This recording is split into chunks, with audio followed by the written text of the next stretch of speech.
The Lima Bean Monster. Written by Dan Yaccarino. Illustrations by Adam McCauley.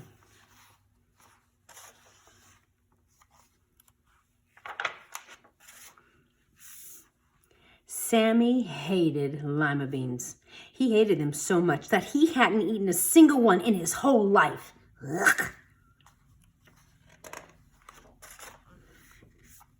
His mom tried a million different ways to make them. Lima bean soup, lima bean casserole, lima bean surprise, whatever that was. One night, she gave up and made no attempt to hide them at all. Just plain old lima beans. That was the worst. Sammy stared down at them on his plate, and they stared right back.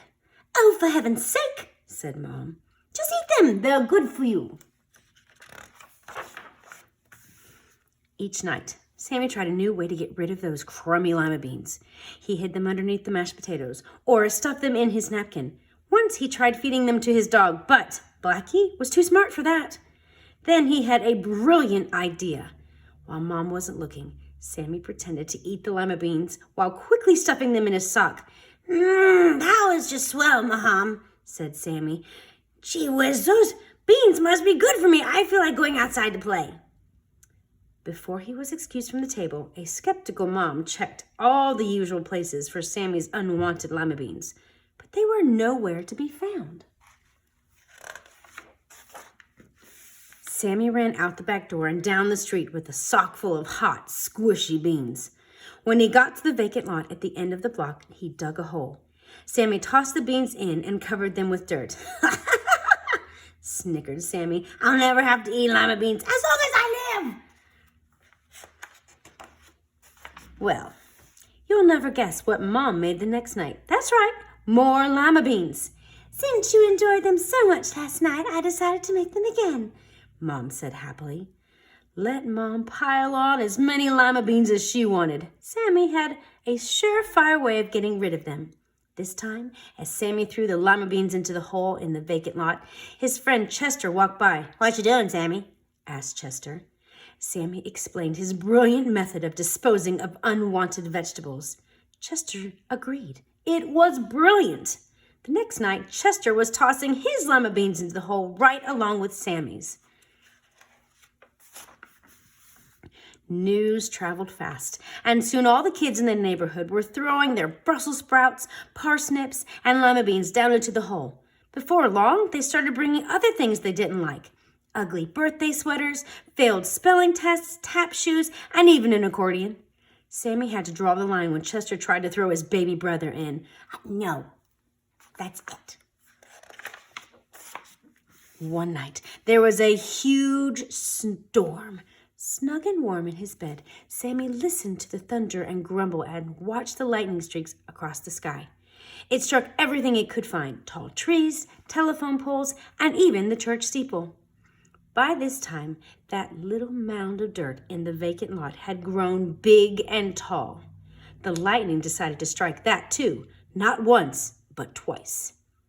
All through the night, the mound glowed and glowed and grew until all of a sudden, the ground burst open and out crawled a huge, ugly, scary creature.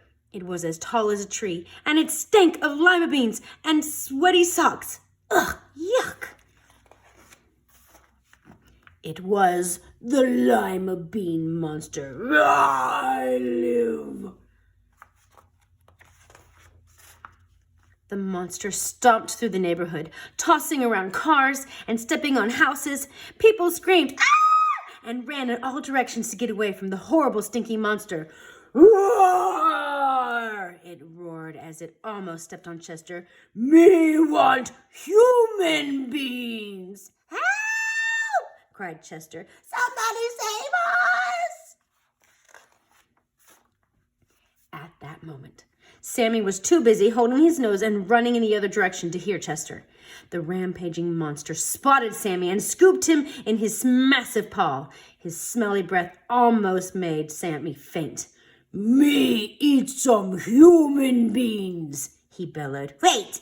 cried Sammy. "Don't eat me. I'm too small. Wouldn't you like to eat someone bigger?" After examining him thoroughly, the Lima Bean Monster agreed. The ever-helpful Sammy pointed out his science teacher making a fast getaway down Elm Street. "Now there's a meal," Sammy said. The monster dropped Sammy, roared down Elm Street, and scooped up Sammy's science teacher. "Eat lots of human beings," he growled, and proceeded to grab every single grown-up in the neighborhood. "Help!" they pleaded. "We're doomed!" hollered Chester's dad.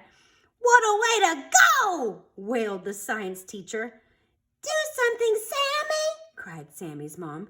"Chester, I got an idea," Sammy explained. "First, we gotta round up every kid we know."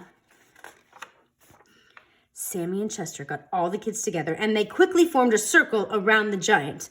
The Lima Bean monster looked down at them and laughed. "Me come back when you little sprouts are bigger. Ha ha ha!"